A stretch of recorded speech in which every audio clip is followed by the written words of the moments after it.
Good morning and welcome to Unity Spiritual Center Saxe this October 24, 2021. Let's close our eyes, take a deep breath together. Breathing in, holding it at the top, exhaling, relaxing our bodies and our minds. Opening our hearts. Allowing ourselves to drop down into our heart space, that place where our awareness is heightened of the divine, of ourselves as divine expressions, that place of power and strength, the seat of wisdom.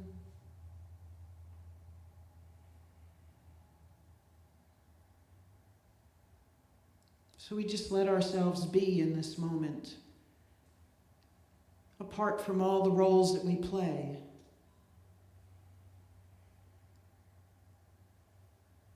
Apart from all of the things that run through our minds.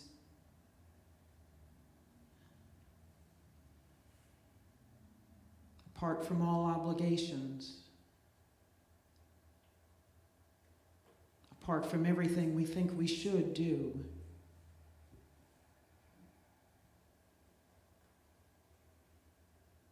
Apart from all the things that pull on us, that perhaps stress us out. We just allow ourselves to relax and be as the one that is God, the omnipotent, the omniscient, the omnipresent.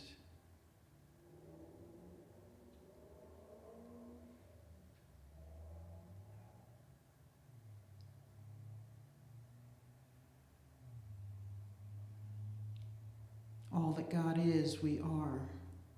Love, peace, joy, generosity, beauty, harmony, unity, imagination and wisdom.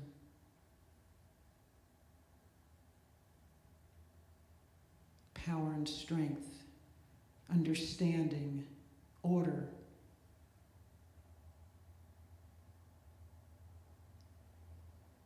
So we just let that sink in, remind ourselves of all that we are, beyond personality, beyond human ability. There is the divine that is us, that expresses as us in every moment of every day.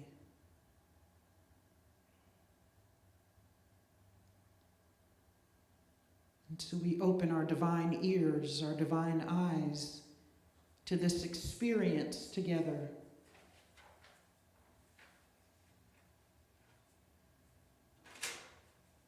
We are open to expansion, knowing that everything that we need is within us. Everything we need to know is within us. All the next steps are within us.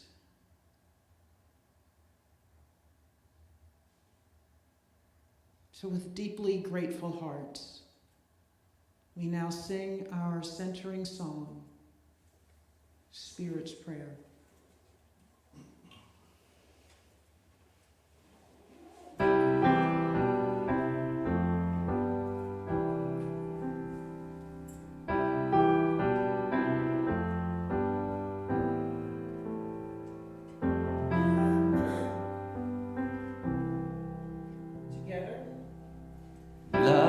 Spirit dwells in me.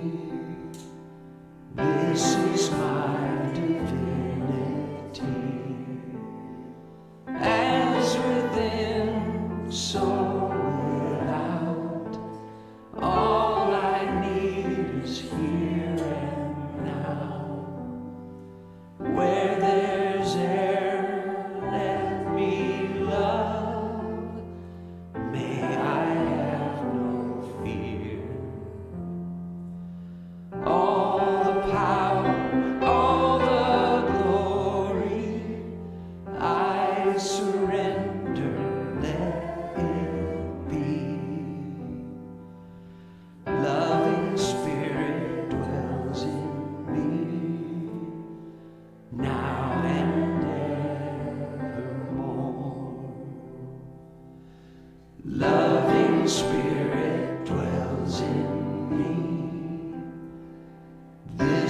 is my divinity. As within, so without, all I need is here and now. Where there's air, let me love. May I have no fear. All the power, all the glory, I surrender, let it be. Loving Spirit dwells in me, now and evermore.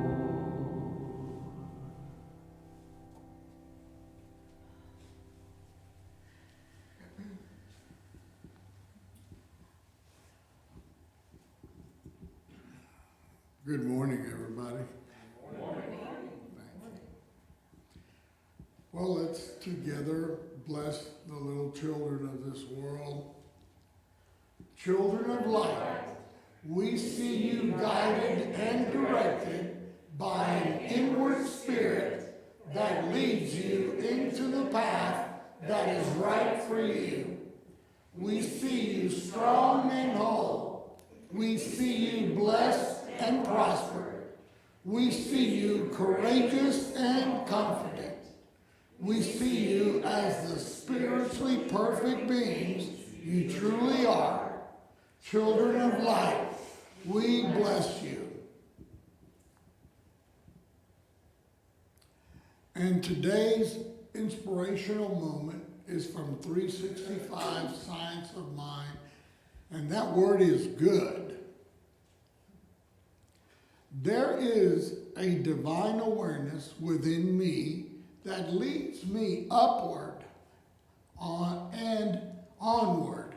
I prepare myself for this ascent, filling my mental life with spiritual realization. Aware of my unity with life, I lose all thoughts of discord and lack. I permit the true pattern of wholeness to come to the surface, tending only those thoughts of my good with the fire of imagination and feeling. I refuse to think about anything unlike wholeness. Knowing that life gives according to my faith, I lift my mind, I elevate my faith, and I listen deeply to the song of my being. Every good I have experienced is now increased. Thank you, Father. Every joy that has come into my life, I now multiply. All right. And this is our affirmation. If you guys will repeat it with me 3 times. My divine birthright is freedom, joy, and eternal goodness. My divine birthright is freedom, joy, and eternal goodness. My divine birthright is freedom, joy, and eternal goodness. Thank you, guys. I love you. Thank you, sweetie.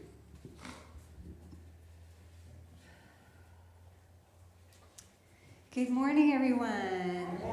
Good morning. So I just got back from a retreat with the licensed practitioners of CSL Dallas, and it was facilitated by Reverend Michael Gott. And he helped us get centered in knowing what we want. And it definitely called for more depth, and it definitely called for more focus. And so I'm going to open with Something's Calling Me by Jamie Lula.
got my head in the clouds, my naked legs left dangling.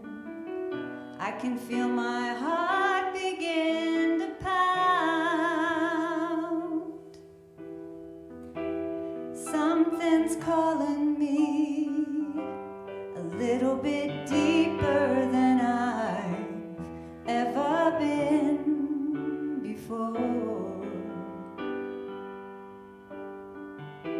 Something's calling me a little bit deeper than I've ever been before. The long dark night, my soul it wanders. Can't see the light that moves me.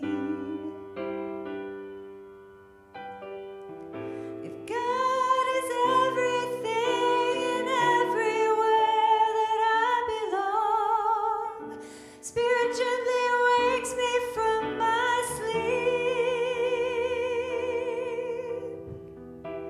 Something's calling me a little bit deeper than I've ever been before.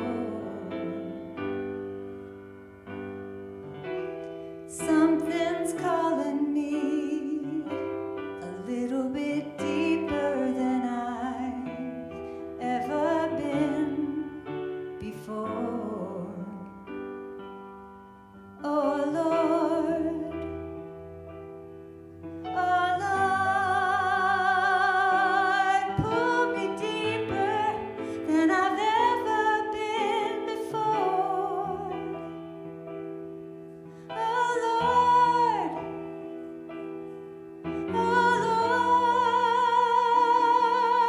take me deeper than I've ever been before. Oh Lord, I know I'm not the only one to live inside these blues.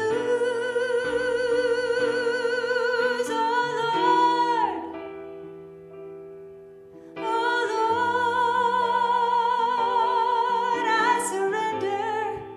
I surrender my life to you.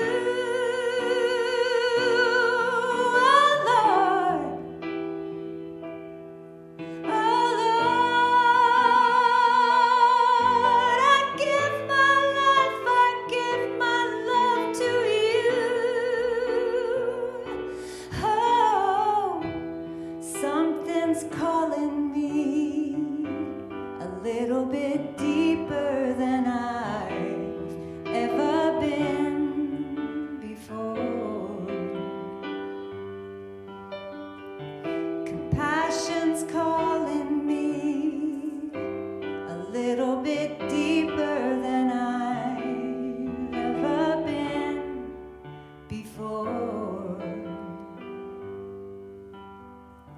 My faith is calling me a little bit deeper than I've ever been before. Love is calling me a little bit deeper than I've ever been before. My life is calling me, and I'm grateful like I've never been before.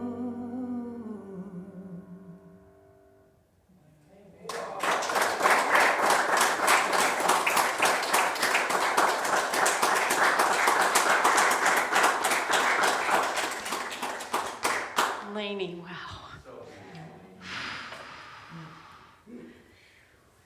I was thinking about Kim talking about knowing like you know, and that peace that comes from that space and inviting that in and the surrender. Thank you. That was a real gift. as usual, that's perfect. The message Pete read is absolutely perfect. As a young mother, I had 2 children that had significant labels placed on them early in life. One was the gifted and talented one, and one was the one on the autistic scale.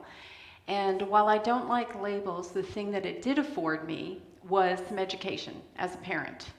And I really did like that. And so I knew what I didn't know, and so I kind of just wanted to listen to everything they had to say and see what resonated for me. The thing that really struck me is, first of all, that there were so many similarities between the education for the 2, right? The gifted and talented one and the one on the spectrum who is considered to have a disorder, which we just don't accept that anymore. That's just differently wired, right? And we found that they have a great sensitivity. But I realized that I was listening to the information that was coming, that all of the techniques and assistance and approaches that they offered would have been good for any child. And I wished that education was offered to every parent. You know, it's out there if they seek for it in certain books, but these were so concrete examples of how to bless your children. And the first thing was especially if you see a child with depression or any kind of ultra sensitivity, is to stop the criticism. This will all tie in. And but the second part is what really captured my attention, I've never let go of, and that is to catch them doing it right. That never, that became so much a part of who I am in my life in general. And I think I already had that to some degree, as in I had a vision of wanting to see good and wanting to help people, help pull out that expression of their joy and of their fullness and of, seeing their good. But there was something about that struck me in a new and different way. And as I worked with my kids, and it could be something, I noticed it worked in all of my relationships. It's not just for children, and that's why I'm bringing it here, is that so often we keep the wrong things to ourselves. How quickly can we make a criticism or a judgment or a snippy comment, and how much harder is it for us to let that compliment slip out of our mouth? And we need to kind of reverse that and get in the habit of catching them doing it good. And I thought about that a lot. And it's with kids, again, just to finish that thought, it's like, for example, if you wanted them to clear the table after dinner, and they just, the first time maybe you have to ask them, will you bring your dishes up? You still, even though you had to ask them, you say, thank you for doing that. That really made a difference for me. That's one less thing I have to do. I really appreciate that. And it may sound like you're going overboard, but it's really true. The reason we want them to do that, in other words, the compliments have to come from a real place. You don't make things up, but you don't have to, and that's my point, is that what we're doing is cultivating a different vision, a different way of looking at things and perceiving things. And so the next time maybe they liked the way that felt and they bring it up on their own or just spontaneously, and then it's like, oh wow, thank you. That is so cool that you remembered to do that, and I didn't even have to tell you. Okay, so that's all the parenting stuff. But what about our other relationships and in our families, and with the maybe your romantic partner or your business partner or whatever? How often do we forget to say, oh my gosh, it really meant, when you already had that thing ready for me, that made a world of difference, and this is how it affected me. It took this much off my plate. I didn't have to worry about it. I breathed a sigh of relief when I came in, and it was a Monday, and that was done. I don't think we say those things enough. And I think it's very important, and it's very, it cultivates trust in a relationship, and it cultivates and fosters that belief. I think we overlook it. We think it doesn't mean much, but it really does. And as you cultivate and practice that, then it's in bigger ways that you notice. And I think because kindness is what we most are striving for, I think, it's like that to me is the thing I most want to try to focus on with people, is to catch them and say, that was really neat that you did that. You know, that made a profound effect, especially, you know, for me, I can speak for myself. You know, I really needed to hear that right then. You know, maybe I shouldn't need to or whatever, but that was very comforting. Right in that moment, that was just right. You know, and I think why are we shy to say that? Why? You know, and it's so important. And one of the examples I thought of in my own life, and to say the effect it had, and we know teachers, aren't they amazing? Like how many people have stories of some word or some one time some teacher said something to us and you carry that forward for the rest of your life. And I had that in 8th grade. We had a big French festival. Our French teacher and the whole French department put on this casino night. I don't even remember the details of it other than we had to make petit fours. We had to bake petit fours. And there was this new girl in school, and she looked different. She, you know, she had kind of old-looking clothes, and she even smelled a little funny. And I started to get to know her a little bit and found out her story. And that was that her father, they lived on a houseboat because her father, they traveled and they didn't stay anywhere very long because her father did something with his business, took them around, and they lived on this houseboat. I don't really know the whole story. But that's why the odd, you know, smell and the moving, and they didn't have a lot of money, you know, that kind of thing. None of us really did where I was at, but, you know, it was more noticeable. And I noticed people shying away from her, and it bothered me. Like, I thought, well, when she told me her story especially, I was like, how do you make friends? How would I feel if I had to make friends every couple of months and, you know, nobody was being open? Like, how, wow. So she was in my French class, and I said, are you going to the festival? And she said, well, I don't have a ride. And I said, let me ask my dad and see if he'll take me. We were only 8th grade, so none of us drove. And my dad was like, sure, we'll pick her up. So we did that. She came, and we got to be friends, and in a few months she was gone. But anyway, a few days after the festival, my French teacher came, and she, while everybody was working on something on the board, she took the time to come over to me and to squat down next to me at my desk and take my hands. So she was like compelling me to look her in the eyes so that I would make sure I heard her and took it in. And she said, that was a wonderful thing you did, just to pick her up. She said, you don't know how that affected her and her family. They were so moved because people keep them on the outside. And I never forgot that. And the reason I bring that up is to say, she was catching me doing it right. That had a profound effect on me. Because from then on, you know, I thought, yeah, I'm doing her a favor, but I didn't realize that it meant that much. And so from then on, I think it opened my eyes to see who might be feeling on the outskirts and who might need inclusivity, who might need to be drawn in, who might need to feel like they're just like everyone else, which, you know, we know we're still struggling with that one.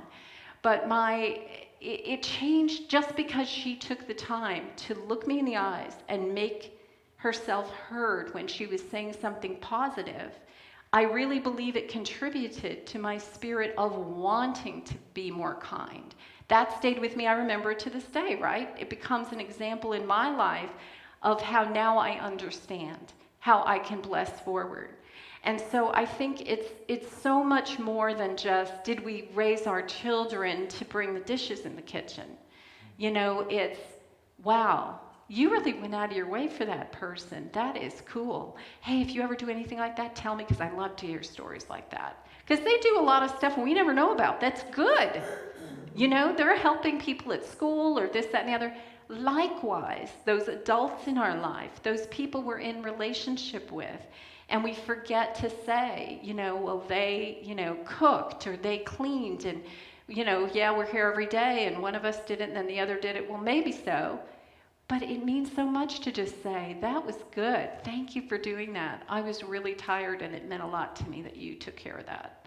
And it, again, it may sound trite, but I think it fosters an energy of kindness and trust between you.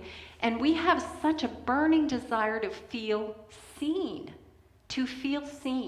And I think that acknowledgement, we really overlook how important it really is. Meanwhile, I think what it does for us as a spiritual individual is we're honing. The term I came up with is sacred sight. We're honing, this is the truth. When I'm looking for that, when I'm looking to notice that, that's where my antenna is. And there was something in what you read, Pete, about that. It's like I'm focusing on the good here. I'm going to find it because what we seek, we find. Have you ever gotten upset about something and you can find 10 things to support the reason you're justified to be angry? But you can also do the opposite and say, if I really want to be healed, how would I see this? How does God see this person that is irritating the heck out of me? How does God see that person? They are every bit as sacred as the most sacred person I can think of. They are every bit as much a light. So they're somewhere in their journey, and again, resisting the temptation to decide where on the journey they are, because we want to say, they just don't get it yet. That may be, but that's not really ours to choose. That may be their last challenge. We can't judge that. If you saw them at home with their children, or you saw them, you know what I mean? There's so much we don't see. We see the tip of the iceberg of what's going on in anyone's life. So I think it's just so vitally important to bring forth that vision in ourselves. That's the main thing, is to cultivate the vision that's looking to catch it right in other people, looking to catch it right in life. Because that's seeing the good in God, right? That this is a benevolent universe. And wow, isn't that amazing how that played out? I never could have come up with that. That's pretty cool. And just acknowledging that and milking, not jumping right quick to the next thing, because we tend to do that. We're problem solvers. So, okay, that one's done. What's next? Take a moment to celebrate. Wow. Taking it in as a writer or creative person, you take a moment. What color was that? What did that feel like? What did their voice sound like? Truly embrace the experience when something wonderful happens. And it's like Cece was telling us one night in class, I think I've mentioned this before, but she had this experience, this profound experience looking at the sky one day. And that's my point, is that sometimes those profound experiences, they aren't where you think they're going to be. You have to have the eyes to see that. She had a willing heart. She was willing to see divinity in that sky. And I think that's it about honing that sacred sight. And of course, we have to apply that to ourselves. So can we say, what did God have in mind with this? What is this calling? What is this calling forth in me? That song was perfect. What is deeper that I haven't looked at yet that's calling forth the answer that is positive? What is stronger? What is more beautiful? What is more creative that I haven't called forth yet that would solve this? And I think sometimes it's fun to find those. We're looking, and if we seek, we find. So we're going to find that thing. And then also sometimes it's being in that space, that knowing space, and listening and letting God tell you what it is. I think it's a combination of both. It's that listening and as we're seeking, to look with the eyes of God. You're looking with that sacred sight. And I find it fascinating that it played out this way for me, because I have to tell you, physically this week, my sight was an issue. It was very odd. I broke my prescription glasses, just clean broke the temples off of them. And so I went to, they were really kind of thin, wiry things. And so I went to the eye doctor, and I knew I needed a new prescription anyway. And as it turns out, it was a big change. And so I'm going to need 2 different pairs of glasses and blah, blah, blah. So we got those on order. Meanwhile, these little backups I've got are not my prescription. They're just some reading glasses that I use for the computer in a pinch. So I've been wearing these every day, and I'm at the computer all the time, and I'm getting headaches, and I'm getting, the double vision and the nausea, and you name it. It's just been, I go home at night, I've got this thing over, I can't even look at anything anymore. My depth perception is off and all this kind of stuff. And I said, okay, spiritually, what does that mean? Because I'm working to see, I feel like I'm seeing more and more good all the time.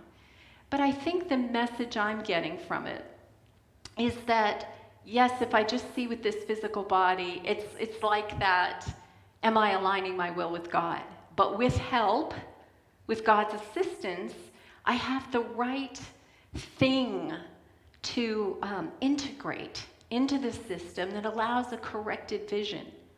So how would you see this? Without my predispositions, without whatever past, whatever junk I carry to this moment, how do you see it clean and clear? Got to wipe off those lenses, right? And it's like, how do you see this? How do you see this person? Man, are they tough. I'm having a real rough time with that one, and to quote something that Judy was saying in class too, she was talking, I think it's Course in Miracles, that you, basically that person you think of as your enemy, there's a point where you have to hold their hand and walk into heaven together. There's a sense of healing and wholeness and forgiveness, and that doesn't happen unless we're willing to see things differently. My mom used to say, you can be right or you can be justified. No, I said that wrong. You can be justified or you can be healed. That was the phrase. You can be justified or you can be healed. So I think it's giving up that need to be right. Because what is that? I think that we have such a desire to be loved.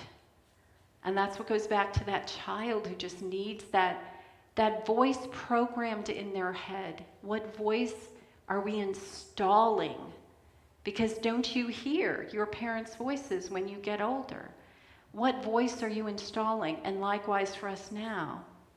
What voice is installed? What voice are we listening to? And that's all part of that. It's how we see it. So how we see ourselves. It's how do you move forward if you see yourself chained to the past? How do you see yourself, how do you move forward if you can't forgive yourself for things that you did? So to ask, God, how would you see this? You see this as a part of my healing process. You see them in part of their healing process. We're all coming to that realization. Again, what you were reading about, that realization. It's all in God's hand. The happy outcome is assured. If we could only trust that, right? If we could truly embody that. And that's what I was feeling when you were singing that song. It's like to embody that I surrender. Because I used to struggle with that I surrender thing. Because I felt like I need to be responsible and I need to be in control. But to me now, the surrender means I understand. You have answers I don't have. The divine all has answers that my conscious mind hasn't thought of yet. We swim in a sea of possibilities. We swim in a sea of solutions. That there is no problem without a solution. It's pointing us to something. It's pointing us to the next gift the universe wants to give us. So how, we have to have the eyes to see that. We're not going to unwrap the gift. If we're avoiding it, that's not comfortable. I don't want to go there, right? But if we truly believe we're safe, if we believe we have what we need, we'll be a lot more courageous about approaching that thing. So let me see. So I was talking about installing a voice in your head. How do I talk to myself? Which voice am I listening to? How can I catch myself doing it right? Can you give yourself credit when you've done something and you see someone's eyes change for the better, when you see a healing in them? Can you bless yourself by complimenting yourself or thinking good thoughts about yourself without thinking you're going to give yourself a big head? You know, that's old programming. Trust yourself to know that that's the divine part of you that has given that gift, something moving through you, that part of us that makes us so special, ironically, is the part of us that is connected to everyone else and makes them special. So we are individuated, but yet that spark that makes us so divine is a spark we have in common. And just cherishing that in each other, being able to cherish that spark and see what is it. And I love, it's like, you know how people are when if you're a dog person or a cat person and you get down and you play on the floor with that animal and your heart is just open, because that's all you expect, because you expect that animal to give that unconditional love. What if we could just look into the eyes of someone and give them that much attention for 2 minutes and say, what are you about? You know? And it sounds so trite, but we don't do it all the time. And it would make such a difference. And we're talking about healing. We're talking about going next level. So what is this calling us to do? If we want to help, to be healers in the world, to be light bearers in the world, how do we up our game? How do we do that? And I think it's honing that sacred sight. Because we have to ask ourselves, and I love journaling, because I think you can be, maybe you'll be more honest with yourself on paper if you think no one will see it. Or maybe you do have a friend you can speak that frankly with and say, this is where I think I'm messing up, or I still get angry about that. But then also just to purge out your thoughts, and you'll find that the next thing you know, there's answers coming out of that pen too. You know, and wonderful, sometimes poetic, soothing prayers or affirmations that come out of that. And everyone has a different way. You know, sometimes their meditation sets them in that same place. I just happen to love journaling. It just gives me a lot of juice. And so I'm saying, how do you bless yourself? How do you align your vision?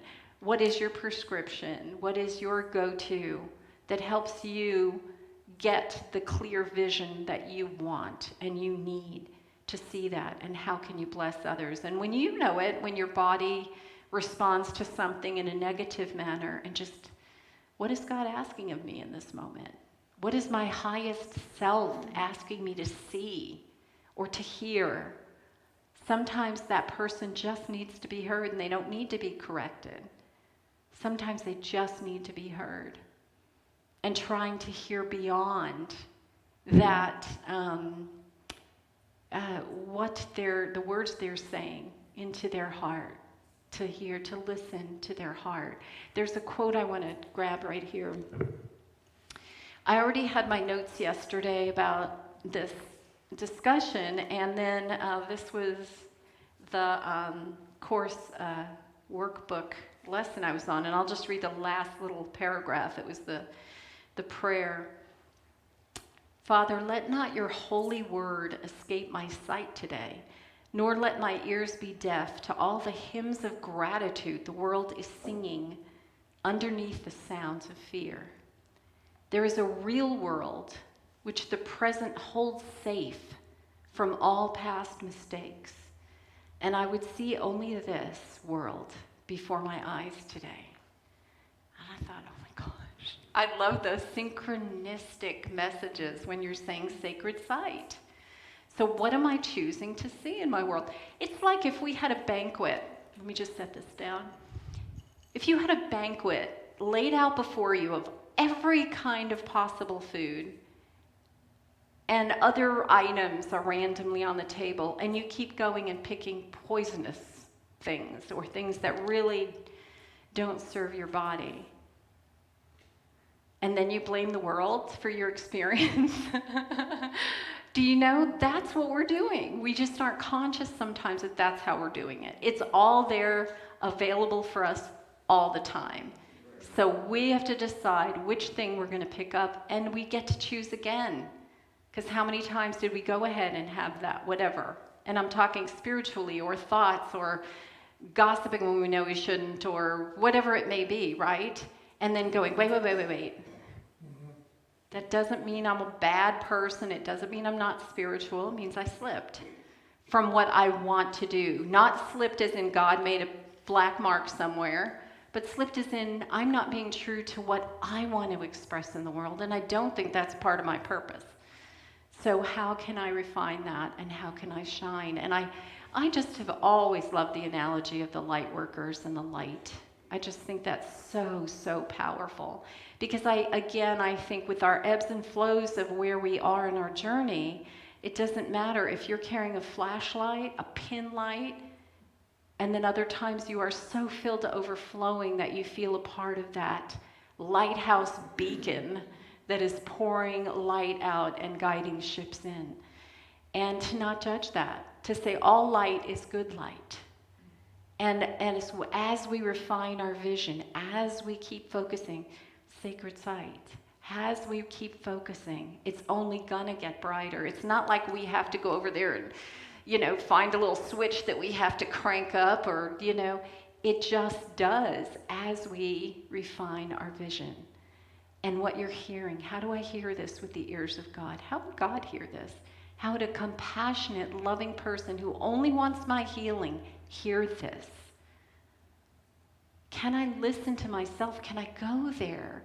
Am I willing to go deeper? Am I willing to go see that thing that maybe I didn't really want to look at, Because I think sometimes to stay functional, especially if we've been in a, discombobulated sort of situation, childhood-wise or any otherwise, we have our coping mechanisms that we get to, and some of it is to go, I can't look at that right now. And understand that's part of the process, but there is a part where now we're out of that and we can decide, is that really where I want to live? I actually have a choice here. I get to choose. I get to come out of this. I get to understand myself and forgive myself enough to know that I never have to choose that again. I never have to give my power away again. Can I let go of those past mistakes and live in the present, as it was saying in there, that in the present there is only love. In the present there is the healing power. Right here and right now, because that's what life is. That's what this breath is giving us everything we need. So if we can, they say living in the past will make you depressed, living in the future will make you anxious, that the only place where peace dwells is right here, available to us if we hone our sight. So that's the invitation, I think, is to remember who you are. Wow. Who are you really? Can you see that you're made of love? Can you see that you're made of light? And, the messages today were blowing me away.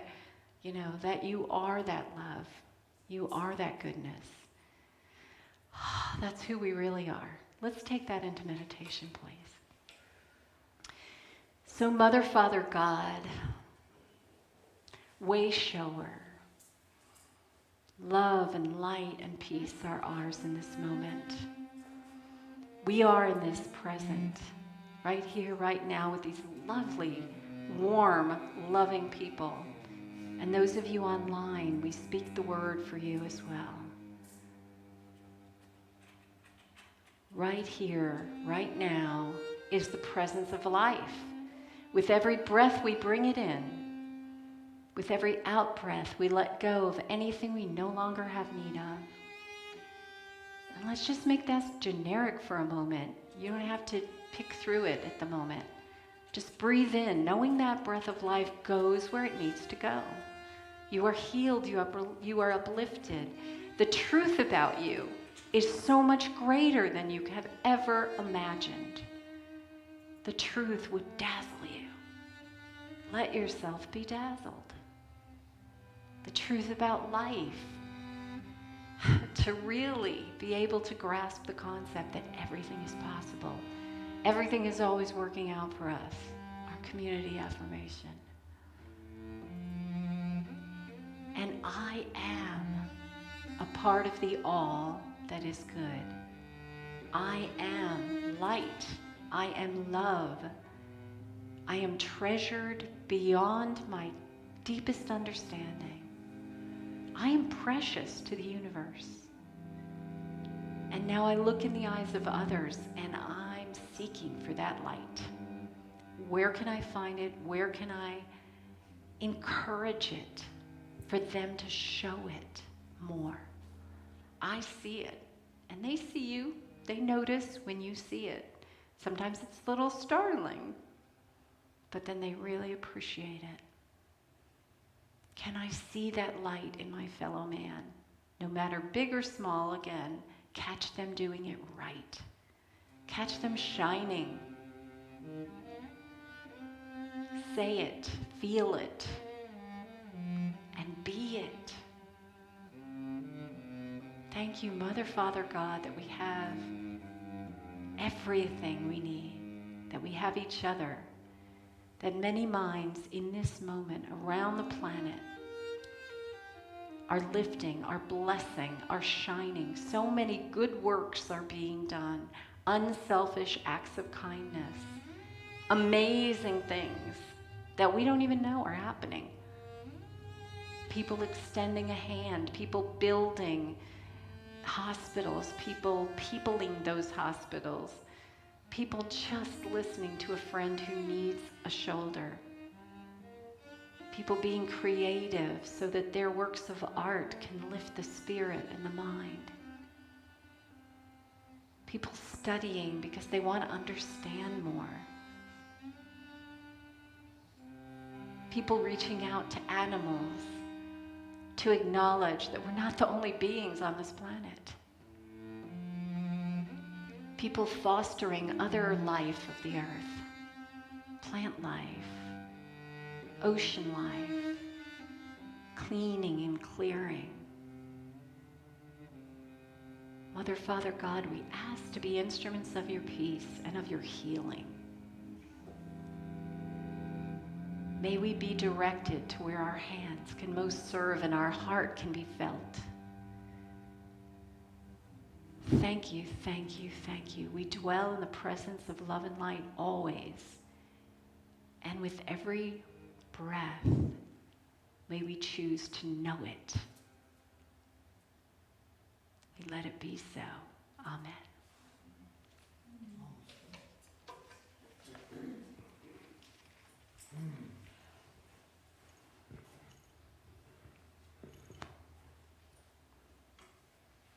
So in this moment, let's now lift the names of those for whom we want to pray. And their families. Fred Howard. The family of Judith Scotch Whitson, who was a publisher of A Course in Miracles. She passed away this week.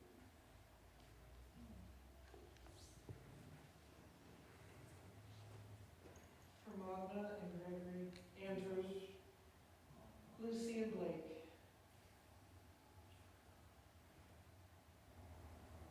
For Cheryl, Reba and Eddie. For this wonderful congregation.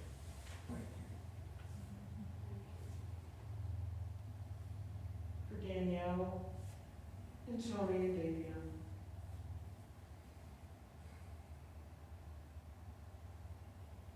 For Dia's family and my family. And for all my beautiful friends that I have here. Molly Mullen. Maris, Yes. For Gwen and Diane. For Allison and Kay.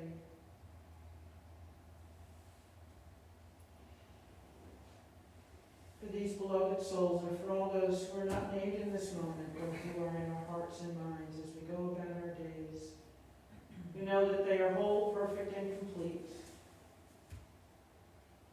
You know that their highest good is at work in their lives at all times.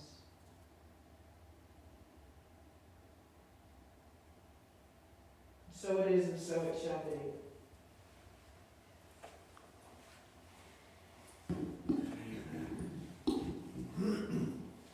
We know that Source is the omnipresent, the omniscient, the omnipotent, and all things in our lives, all good things, come from Source. And so we now pray our celebration of giving together.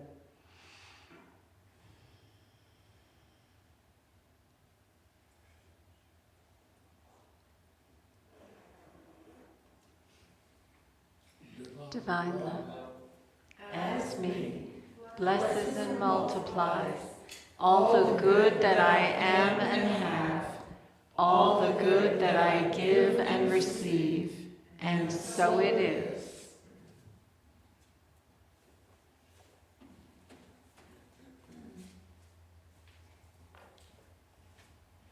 So the name of the retreat is called Living the Light, after this song that I wrote with Michael Gott called Living the Light. And it was really powerful. At the end, we did kind of this spiritual car wash where there was a row of people and a row of people all wearing their masks, and we just walked through and made eye contact with everybody. And I had no idea how emotional it was going to be. So Michael and I walked through first, and then we got to the piano and we sang this song, and it was just beautiful, just beautiful.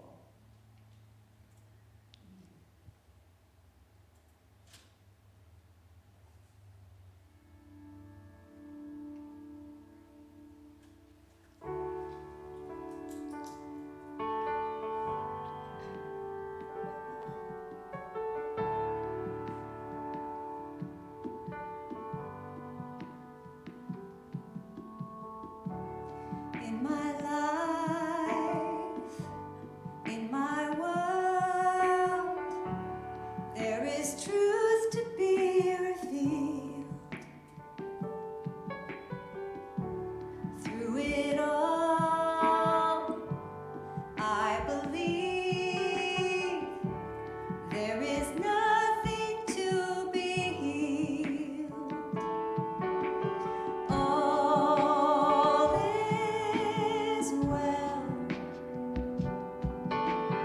All is well. I'm living the light of my truth. I'm living the light of my power. Though darkness falls around me, I speak these words into the night. I'm living the light.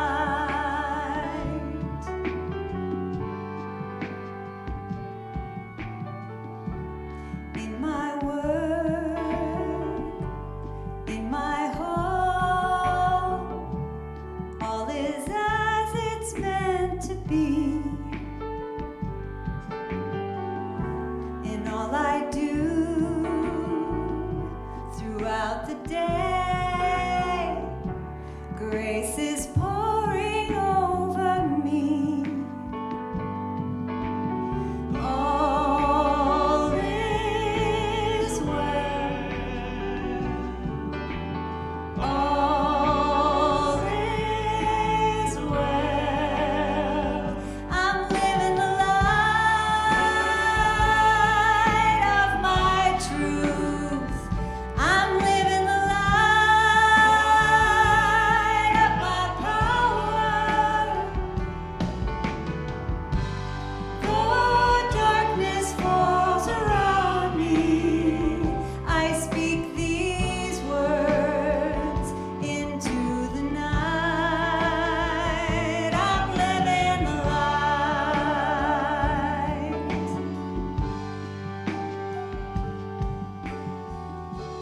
In my heart, in those I love, and in the space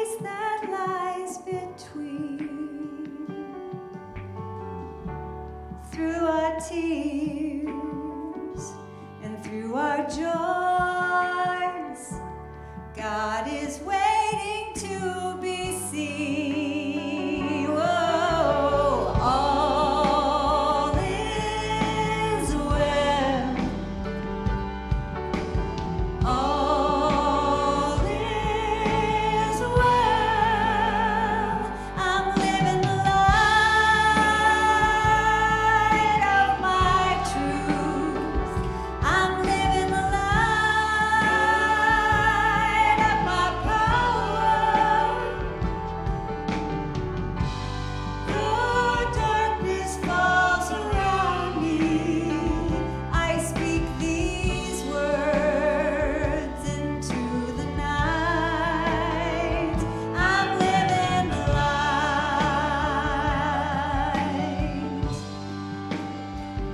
I'm living the light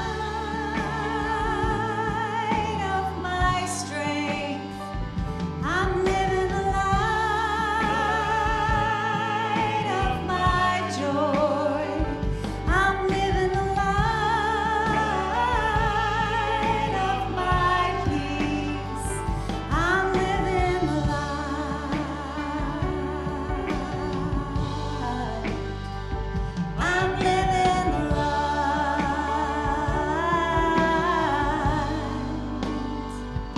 I'm living the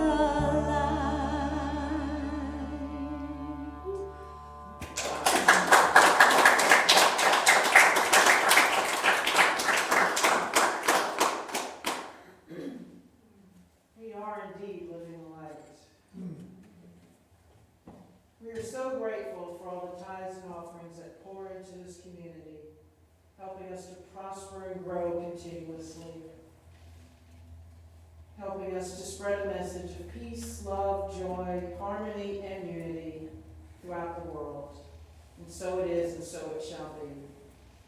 We just have a couple of announcements today. Yes. Microphone.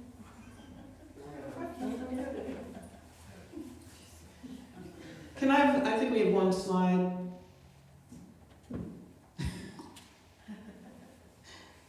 He needs like 6 other hands back there. Oh, yes. So again, we're asking for donations if you have some of blankets, quilts, towels, both bath and hand towels for our emergency preparedness initiative.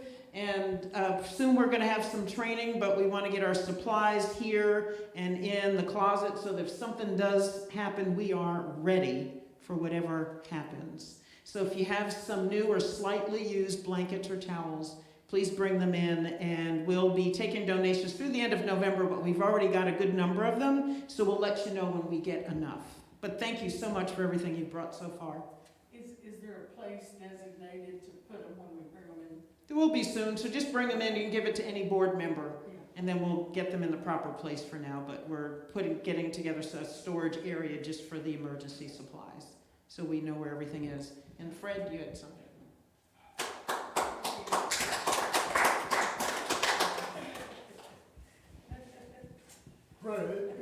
All right,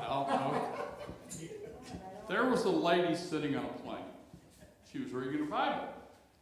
The guy plops down next to her and quiet for a minute. He says, "You don't believe all that stuff you read in the Bible, do you?" She goes, "Well, of course. It's the Bible."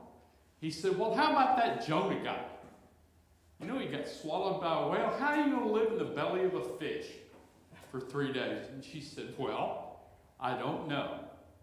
And then she thought about it for a minute. She asked God to give her a good answer. And she said, "You know what? When I get to heaven, I'm going to ask him." The guy says, real smart aleck, he says, "Well, what if he's not in heaven?" She goes, "Well, I guess you'll have to ask him." Ouch. Great comeback. Great comeback. As the president of the board, when I first stepped on the board, we and the board realized that we were going to need an alternate source of revenue in order to keep the center functioning the way that it needs to function. And so we voted to opt for a 501c3, which is a tax deductible or a tax exempt situation, and that allows us to do a lot of things we couldn't do before, like take donations in and give them a tax deductible receipt. Also, it allows us to go on to things like Amazon Smile and Kroger and all of these big stores, Walmart. As long as you're a 501c3, anybody that you know can sign on and give them our name, Unity Spiritual Center Saxe, and all of a sudden we get a percentage of whatever that purchase was.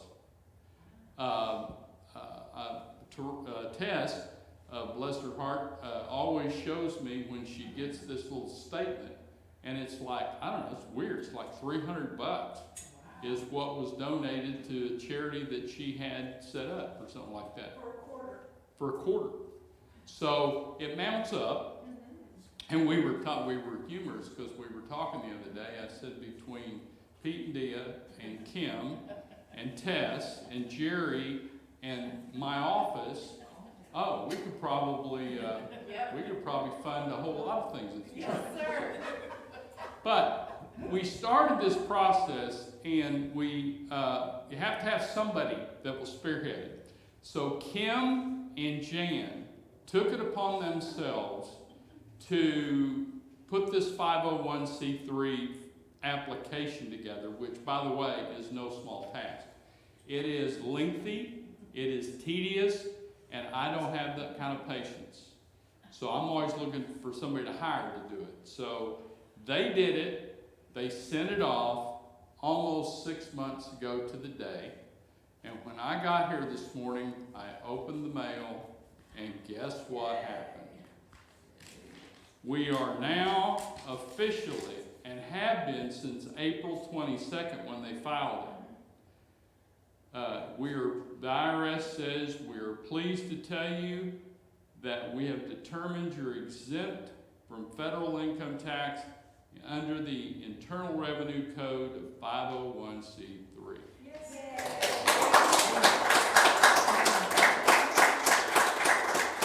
So, and we thank you very much, Kim and Jan, for all that you did to get us to that point. Now, what I didn't tell her was I knew something about this, and I said, what I expected to see when I opened this letter was, you missed something, and now you got to correct it, and now you may have another 6-month wait. I've seen 501s that didn't make it for a year and a half.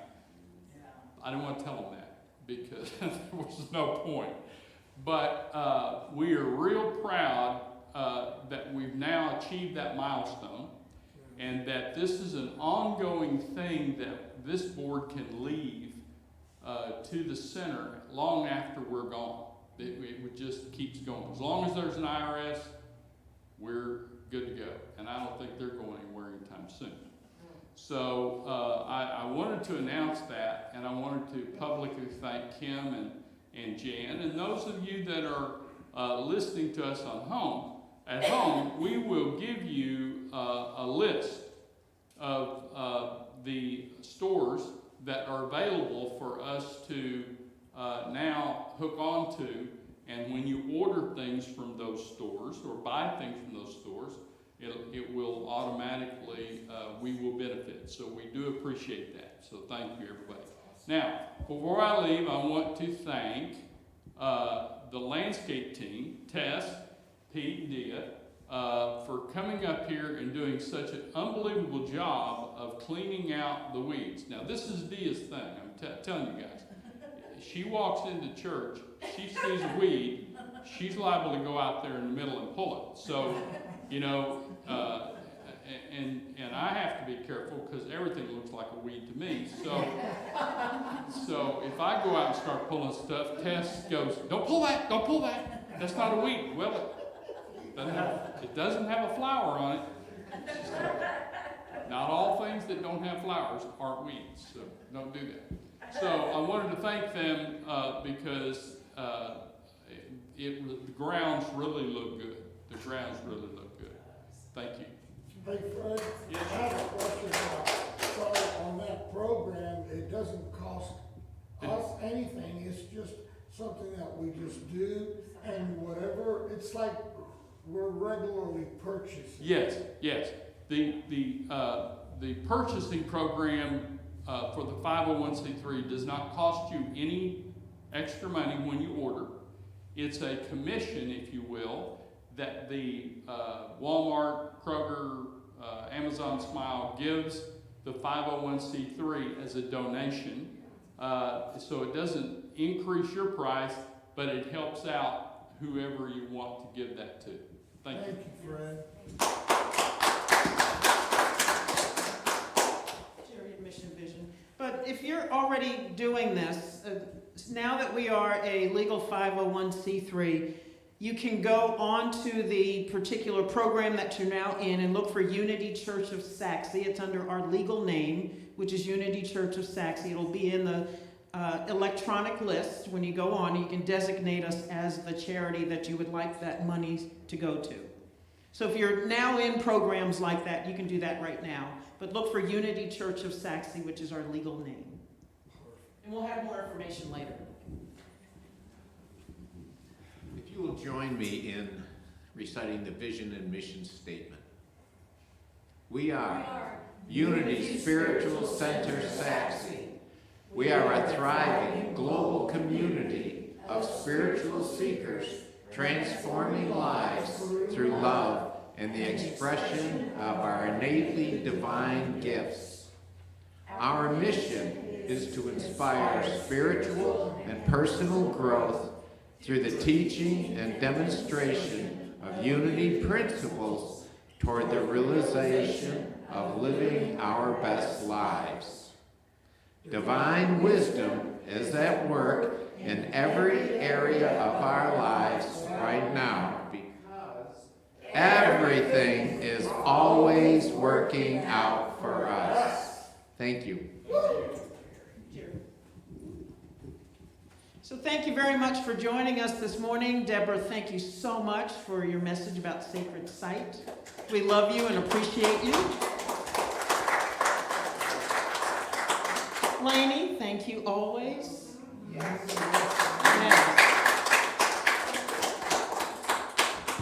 Have a glorious Sunday and have a glorious week. Namaste. Namaste.